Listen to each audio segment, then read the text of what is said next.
Welcome to Just Talking About Jesus. I'm Jan Johnson, a seasoned believer who loves relationships and, just talking about Jesus. First thing we did was pray when we got the knock on the door. It's like, as my husband and I said, well, where else would we go but to God? There's no place else. There's no way you can do this without God's help.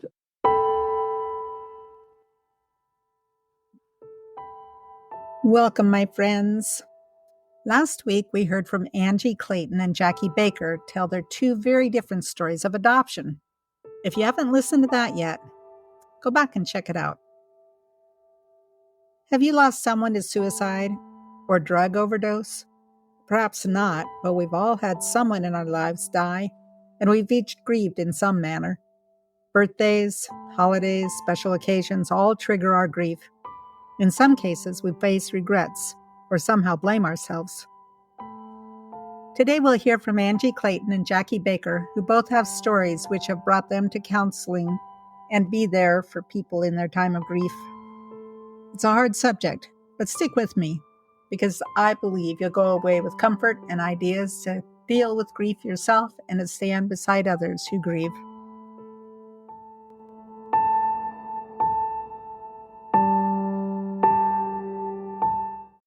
I have guests today, Jackie Baker and Angie Clayton is joining us as well. Both of these wonderful women have worked with grief in two different types of areas. So we're going to talk a little bit about that today. And then they both have adoption stories. So we're going to get into a little bit of that today. So let's get started. Welcome, Jackie. Well, thank you. I'm glad to be here. Thanks for inviting me. Welcome, Angie. Thank you. I'm so happy to be back. Great. Well, I'm going to start with Jackie. Jackie, tell me about your son, Sebastian. What was he like? So Sebastian was my firstborn son, and he came out big, 9 pounds, blonde and blue-eyed. And I was like, did I give birth to this kid? Because I had brown hair, brown eyes, and out comes this huge little blonde hair. I called him my Buddha boy. So he came squawking right out at the very beginning and very strong-willed, curious, smart as a whip. He kept me on my toes right from the very beginning. Started playing chess when he was 7 and became a national chess champion when he was 9. And so, yes. Yeah. So just this brilliant young man that my goal was always just to try to keep him busy, because I always learned if I didn't keep him busy, he was going to keep me busy. So I was just gonna. So that was Sebastian, and then a soccer player, played soccer, did really well in school, and then around 8th grade, then he's decided didn't want to play chess anymore. He started changing and just was struggling with identity and who he was. And he graduated, went off to college, played soccer, got a soccer scholarship, went to Northwest Nazarene, and then came home from college and said, I'm not going back. And so we noticed some things changing in him. Suffered with depression, anxiety, became manic-y, probably, was diagnosed with bipolar. And it was, but through it all, he did love Jesus. He accepted Jesus when he was like 10 years old, was baptized, but just had some struggles that he would say his brain, he couldn't keep up with his brain. He would always tell me that, Mom, I don't know why my brain thinks this way. And so we spent a lot of time talking about deep thinkers. Always got him books that he could think about, John the Cross, Augustine, John Foster Wallace, David Foster Wallace, things like that. So, but he was just a brilliant young man. And then, but when he was 23 years old, he was in rehab for some poor choices he made with drug use and stealing. And he was facing jail time or rehab. And then it was in rehab that he had his first suicide attempt. And he was sent to another place where he could get medicated. And then 6 months later, then he had a second suicide, and he died in September of 2017. So almost 7 years to go. So that's my boy. That's Sebastian. Yeah. Boy, hard to watch. With any of our kids, it's hard to watch when they they're going along, bumping along, and then some of them just kind of like get this little veer off, and it's just like trying to drag them back in. And Right. Always had hope because I kept thinking, Sebastian, you just got to get through this. You got to get through this. Got to lean on the Lord, and trying to always try to be positive for him. And I did a lot of praying, but it just came a point in my life where as a mother, you can only do so much. And especially he was a young man, 23 now. So he was, an adult out of the home and wanted to come home, but I didn't let him come home because of the choices he made. It just wasn't a safe place for him to come to our home time. And so he didn't, but we always talked. In fact, the day he died, our last conversation was, "I love you, Mom." And I said, "I love you too," and little did I know that, a couple hours later that I would get a knock. Hold on to. Yeah. Yeah. So we always knew that. And we always used to tell each other, "We love you." Yeah. Yeah. Thinking back, did you feel guilty because you didn't let him come home? Briefly, I thought about it. A wise person said, it was interesting because he said, if you had brought him home, he could have died at home, and I didn't think about that, but when I said he couldn't, I couldn't because, yeah, he had made some choices and he had stolen from me. And my husband said, it's bad when Mom says it's time to leave. And he had been stealing money from my debit card. I never changed my password. And one day I noticed money, I was withdrawn.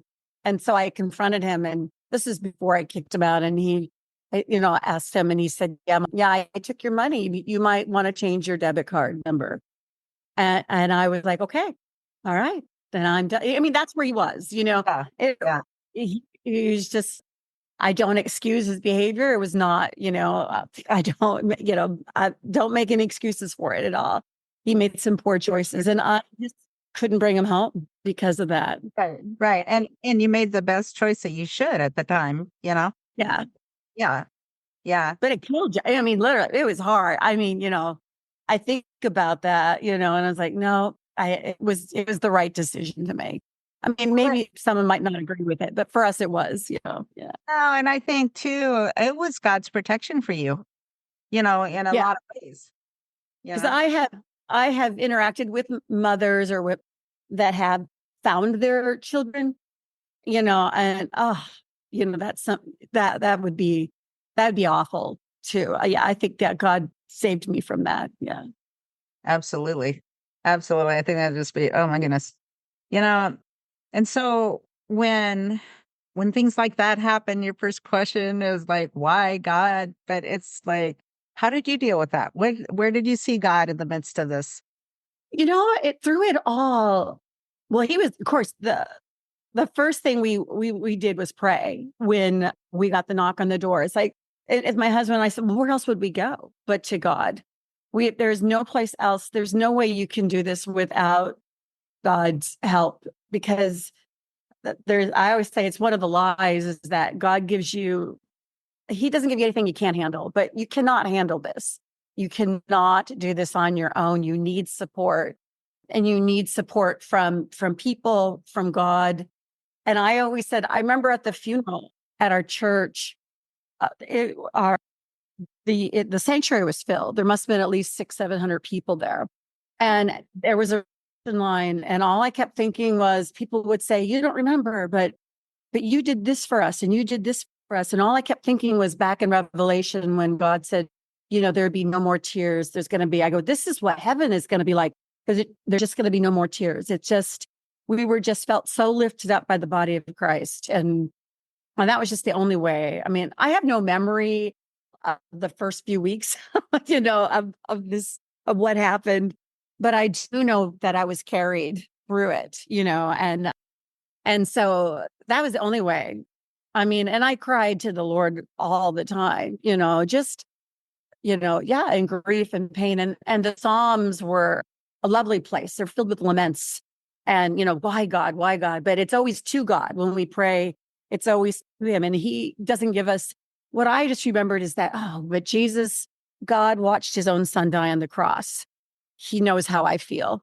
I mean, he of all people knows exactly how I feel. Yeah. Yeah.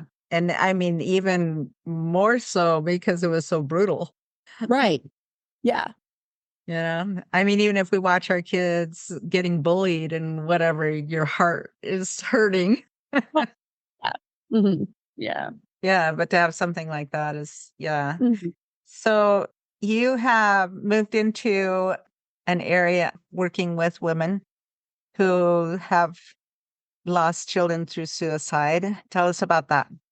Well, it started, it was within like weeks after our son died. I got a call from someone whose son had attempted suicide, and it was just this surreal place. They're like, well, can you help? Gosh, I just got through this. I mean, I'm not even through this, I'm still in it, and I we've so that was that was just like a couple weeks later. And then like a month later, I had another friend that said, hey, so and so lost their husband and child to a tragic accident. Would you meet with them? And again, I was just like, oh, like, okay, Lord, only so then I started meeting with this woman. And then once again, someone said another friend of ours had died, their son had died, and would I call them? So all of a sudden, people just started calling me, you know, out of, when looking back on it, it was kind of, they didn't know who else to call. Yeah. Who do you call in a time like this? And they're like, well, Jackie's been through this, she would know. And back then I didn't know. I mean, I always used to say, I'm just one step ahead of you, because I'm still trying to figure all this out. And so I just started walking alongside women, mothers, and I would just sit and cry with them, and we would cry together, and we would pray together, and mourn together, and just, you know, talk about, I always say, stupid things people tell you, when you're like, I can't believe you just said that to me, but we always talk about writing a book about things you shouldn't say to people when they lose someone to It's a book suicide. that has some of that in it, right, Angie? Yeah. Yeah. Yeah. Well, yeah. I mean, my friend that lost children to suicide and I have this saying that people are stupid, right? I mean, they mean well. They mean well. Right. But they just things come out before they I know. impact. Yeah. But yeah, so that's where I started. And then, so over the years, and then I started writing, and that's where my writing, I used to write before, but I started writing in my grief. And then I started sharing my grief story on my Substack and essays, and just sharing with people. And then I just really felt compelled.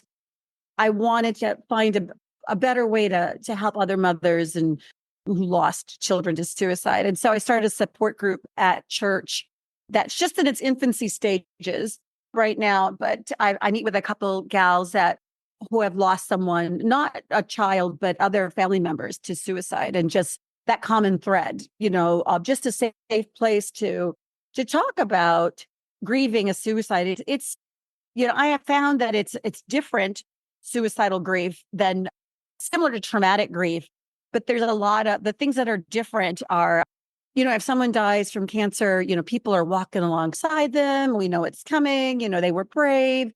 If there was an accident that happened, it was tragic, but, they lived a good life. But then when someone dies of suicide, you're like, no one knows what to say, right? Because you have a lot of things, but no one knows what to say. And if they do, they don't say it sometimes very well. And so that's what I started thinking about, because the grief is complex. And I think you're going to talk about that as well. There's a lot of guilt and a lot of shame, because there's the what ifs. And could I have done something? I should have been able to do something. I should have been able to know, and so there's a lot of unanswered questions that people feel like they need to try to find the answers, and they can't. So that's where it came from, is just letting people that the grief process takes longer, that there's no timeline for when grief ends, because people think after a year you should be done, right? And we're like, well, no, you're just almost just beginning. I find what I noticed that for me is like after the first year, the numbness starts going away. And then you start feeling all those things that I think God protected you the first year because you were numb and you didn't remember it. All of a sudden you're like, why is it worse? It's that the body grief is coming out because you're starting to feel things again, and it hurts even more the second year around, I think. I think you're right. I've touched so many people that have said exactly what you said. The second year's harder. The anniversaries, the holidays, all of it. Yeah. Yeah.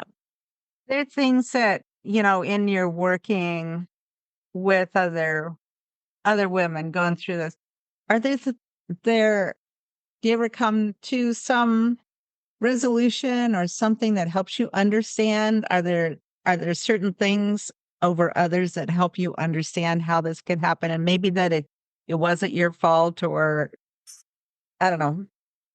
And that's every family is unique, and how they deal with it or what they discover. Like for us, I knew once a child has a suicide attempt, then the risk factors are higher that they will attempt again or be completed.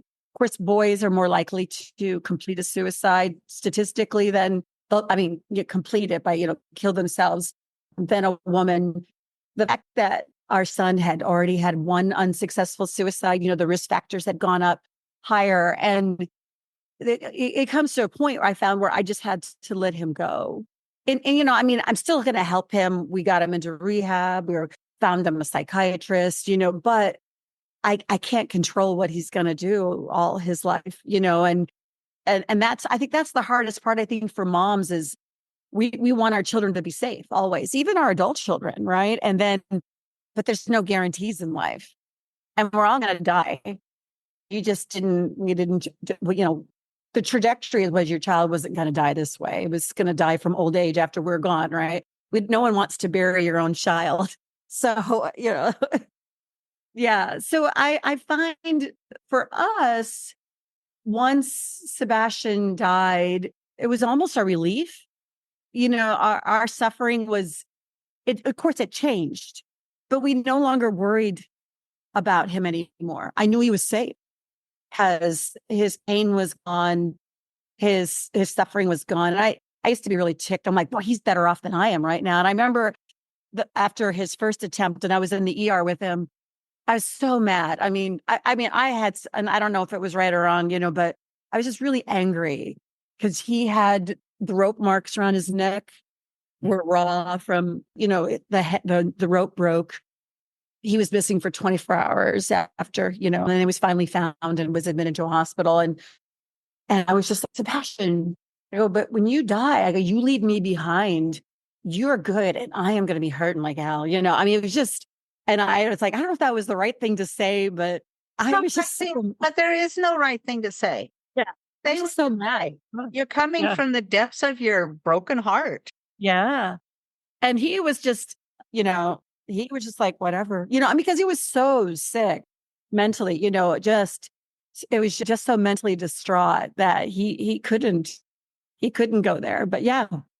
So that answers that question, but it just, I think for when he finally passed, it was almost like, oh, I can breathe better at night.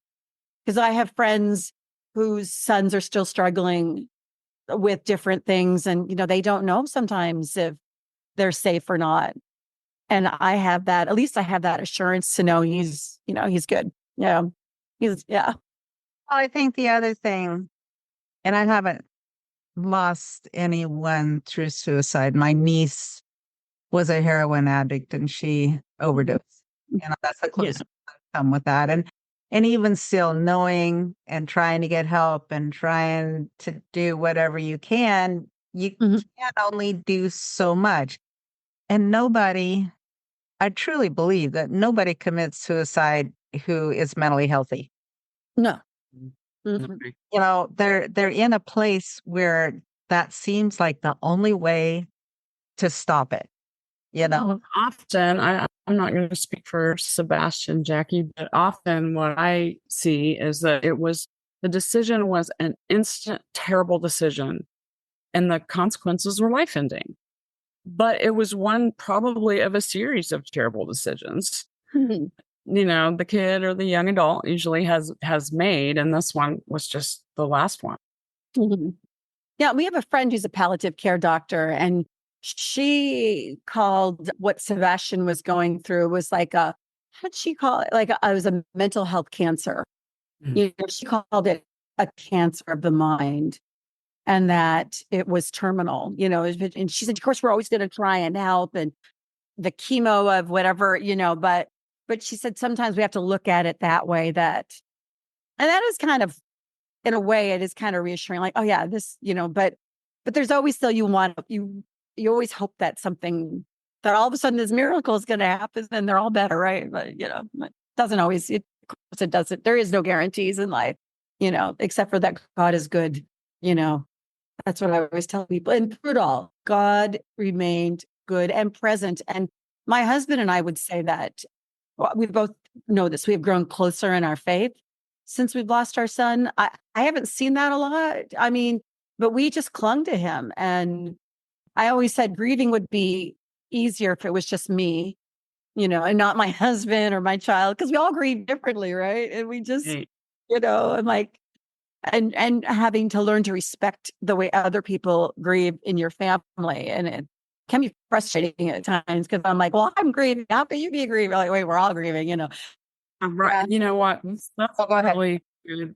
I was going to say it's a really good point. And men and women grieve differently. Extroverts grieve differently. There's a million reasons why we might do it differently from our spouse.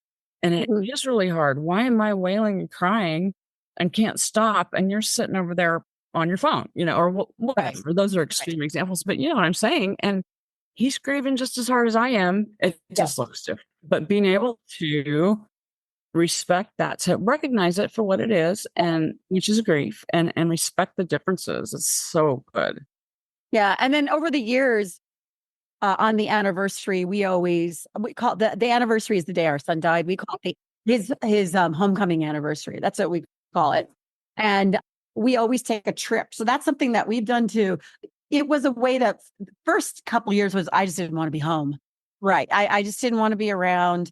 And now it's come, we're on year 7. And now it's like, okay, where are we going on the anniversary trip? So we always took off 2 weeks in September and we go someplace fun and new and do something different. And even last year we went to Sedona, Arizona. That was fun for a few days with my daughter, Sebastian's sister, and my husband. And we cried for like about an hour talking about how our grief has been for this last year or this past, how it's changed, how it's morphed.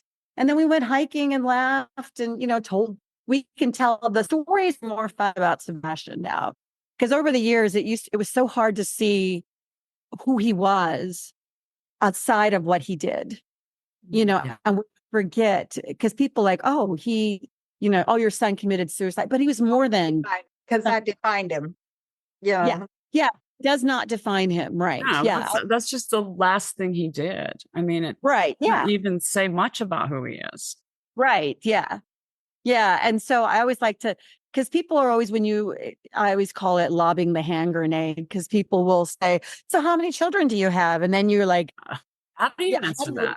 Yeah. How do you answer that? And it's, I wrote a whole essay on it, all these different ways that you can, answer that. And most of the time we usually try to avoid even, answering that by deflecting. We got really good at changing the subject really fast or talking about someone getting married and, and avoid that because it does get awkward. And now my husband will be in a room where like, oh, these people don't know, and then we just kind of, then we have our game plan in place about, what do we say or how do we say it, but it's gotten easier over the years. Now we just say it. But those first 3 or 4 years, it is awful to you just hated going anywhere. Because well, yeah. And I mean, it's not just that I have one living and one not living, right? It's way more complicated than that. And they want to know what happened. Exactly. What do you say? What do you not say? All right. I know you. I'm not going to tell you this about myself. And very, very complicated. Yeah, it is. And that's what I notice about suicidal grief. Well, it's complex and it's not all grief is complex, but there is something unique about suicide and even still in our culture, even though it's like 1 out of every 11 young people die, Mhm. a day from suicide. I think it's more 11. Yeah. 1 in 11. Yeah. Die a day of suicide. That there's still the stigma about it, even in the church, still, even though I would say most churches don't believe that. The Catholic Church denounced it. It used to be, you'd have a separate burial place. They couldn't be buried but even What would you say to someone who was newly in this situation? What could you say to them? the tendency is to isolate and which is, I think you need a period of isolation, but you also need to be taken care of. I think, we talked about, the Elijah when he was out in the desert and God cared for him and fed him. And I learned to say, when people asked if they could do something, I learned to say yes and allowed people to care for me because I'm a pretty independent person. I think most women are, we can do it. Right. But I found I couldn't do it. And my husband was like, if people say, can they bring a meal? You say yes. I'm like, okay. Because you just don't want to bother people, right? And you're in your grief. We're still caregivers. But I just learned to say yes a lot and just allow people to care for me. And For those of us who are on the outside, right, of the grief, but we want to care for you well, sometimes it's more helpful to say, I'm going to bring you dinner this week. Which night is best? Right. Because that's an easier decision to make. It's an easier yes, maybe. Right. Because you just don't know. You can't think about, I don't know. Because a lot of that is, I didn't know. What's a good night? I don't know. I didn't know. Yeah, exactly. Yeah, so I'll bring a meal. And like, if I really appreciated when someone said, oh, I'm going to drop by a meal on Wednesday, I was like, thank you, or, what did someone, it was so funny. I wanted on Facebook, I was taking an old TV stand and making it into a hutch. And I just remember thinking, I need someone to pick that up. And then all of a sudden someone went and picked it up and brought it. And, but I just let that need know. But it was just little things like that, that because life was still going on. Right. But it was really, it was so great the way people just cared for us and, and just did things and thought for me. I needed someone to think for me, safe people to think for me. Yes. Yeah. And to do that, to be able to think for you, with you, around you, I have to get in close to you, right? I can't stay on your doorstep. I have to put my planet in alignment with your planet, which is a grief planet. And I got to come in. Yeah. If I can help you, I have to come in. Right. Yeah. And that was like with my friend who lost her husband and son in a tragic accident. And I said, I think it was just like 5 months after Sebastian died. So I'm still, and all we did was, I'm like, okay, I'll come over. I didn't feel like I could contribute anything, but that we had the shared trauma, of losing, I hadn't lost my husband, but, just losing, a son and just recently. And we would just cry together, just allowing me to cry in a safe place and not worrying about, whenever we cry, don't we always say, sorry. But just, I would tell people I'm in a season of crying. I'm going to cry. So just know that. I used to tell people that all the time. I'm just going to cry. Cried at church, cried everywhere. I started crying about the time I started walking along with these really broken, grieving women. I started crying all the time and I have not stopped. So, I cry in church every Sunday. I never used to cry, but there's just a tenderness that has come up in me, I guess, that won't leave. My husband, same thing. He cries every Sunday at church, every Sunday for the last 7 years. Yep. Yeah. There's a tenderness there that I've not seen. He's always a sensitive guy, but even more, Yeah. Yeah. I just got to say, Jackie, I love hearing you talk to him. And he is Lord of all and Lord over everything, even our darkest places, and we have to let him into those dark places. When I was 30, my husband was diagnosed with a brain tumor. We had 3 kids, and it was just something to go through when you're young. And I had never really been around anyone who had died before or had a major illness. He went into surgery and ended up coming out of the surgery being paralyzed on his right side, which meant, of course, that he couldn't work anymore and he couldn't drive. And for a guy, that's pretty hard. So walking through all of that, he spent 21 days in the hospital. And let me tell you, it wasn't all that easy. But I can't think of a time in my entire life where I've been closer to God and felt his presence so realistically. It seemed like it was a time to really totally depend on him. And God showed up all the way through. You can read about that more in my memoir if you're ever interested. It's called I Will Enter His Gates, and it's based on my husband Howard's spiritual journal that he left that told all about what God was doing with him in the midst of this. So if you want a little encouragement, that's a place to go. My big takeaways from this episode are going to God first, even if it doesn't seem fair, even if you can't understand it. Trust that God sees you and loves you and has his arms ready to wrap around you. Take as long as you need to grieve. There's no timeline that has to be met. Say yes if someone wants to offer you help or meals. They are likely grieving as well, and it's a way that they can walk beside you. And sometimes we need to just sit with someone, and that's enough. In episode 11, if you missed that one, Angie Clayton shares her story of walking beside a friend whose child died by suicide. She wasn't sure what to do, but in the end, she sat with her and just grieved beside her. This started her on a journey of blogging and helping others through grief from the outside. You can find her links in the show notes, as well as Jackie's. Friend, if you or someone you know are grieving and you need someone to chat with, contact me or Jackie or Angie. We'll be there for you. No one should grieve alone. So a book I'd like to recommend this time is Divine Detour by Lorianne Wood. The path you wouldn't choose can lead to the faith you've always wanted.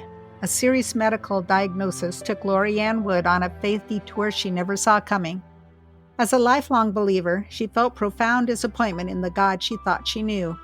Divine Detour is the result of Lorianne's risky decisions to embrace difficult questions. Is this life all there is? Is God always good? Is God's plan enough?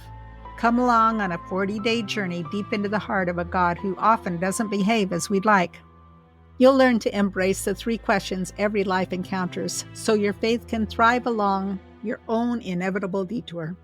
A podcast I've been listening to that I think is pretty great is called The Love Offering with Rachel Adams. She interviews people who love God and love people well. Her vision is to encourage and embolden a generation to do something to manifest a better world that we want to see. So I would love it if you would share this episode. If you have somebody that you think would really benefit from this, please hit the share button and let them know. And if you haven't signed up for my newsletter yet, you might want to do that because it has just more links and more information in there, which is also another thing that you can share with other people. We just want people to know about God and what God is doing in people's lives and how he can be in your life to make a difference. So I'm going to leave you with these scriptures. Isaiah 53:4. He was despised and rejected by men, a man of sorrows and acquainted with grief. Psalm 147:3. He heals the brokenhearted and binds up their wounds. Revelation 21:4. God will wipe away every tear from their eyes. There shall be no more death, no sorrow, nor crying. There should be no pain, for the former things have passed away. Thanks for joining me again this week. I really, really appreciate you guys, and I hope that this podcast is a blessing to you. Have a wonderful week, and we'll see you next time.